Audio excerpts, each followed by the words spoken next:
ಆ ಕಾರ್ತಿಕ್ ಯಾವುದೋ ಹೊಸ ಕಂಪ್ನಿ ಸ್ಟಾರ್ಟಪ್ ಮಾಡ್ತೀನಿ ಅಂತ ಹೇಳಿದ್ನಲ್ಲ, ಆ ಕಂಪ್ನಿ ಬಗ್ಗೆ ಎಲ್ಲ ರಿಸರ್ಚ್ ಮಾಡ್ತಾ ಇದ್ದೀನಿ. ಎಲ್ಲೂ ಒಂದು ಕಡೆ ಆ ಕಂಪ್ನಿ ಬಗ್ಗೆ ಸುಳಿವಿಲ್ಲ.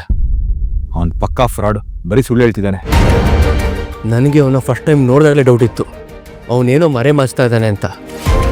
ಅದಕ್ಕೆ ಪ್ರೂವ್ ಆಯಿತು. ಶಿವ, ನಾವು ಅವನ ಬಗ್ಗೆ ರಿಸರ್ಚ್ ಮಾಡಿದ್ರೆ ಇನ್ನೂ ಬೇರೆ ಬೇರೆ ವಿಷಯ ಗೊತ್ತಾಗತ್ತೆ. ಅರೇ, ಅದಕ್ಕೆ ನಾವು ಪ್ರಾಪರಾಗಿ ಗ್ರೌಂಡ್ ವರ್ಕ್ ಮಾಡಬೇಕು. ಸಾಲಿಡ್ ಪ್ರೂಫ್ ಇದ್ದರೆ ಆಮೇಲೆ ಏನು ಬೇಕಾದರೂ ಮಾಡ್ಬೋದು.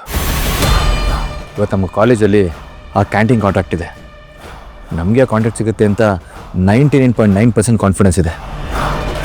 ಆ ಕ್ಯಾಂಟೀನ್ ಕೆಲಸ ಒಂದಾಗಲಿ, ಅದಾದಮೇಲೆ ಆ ಕಾರ್ತಿಕ್ ಜನ್ಮನ ಚಾಲಾಡಿಸ್ಬಿಡ್ತೀನಿ.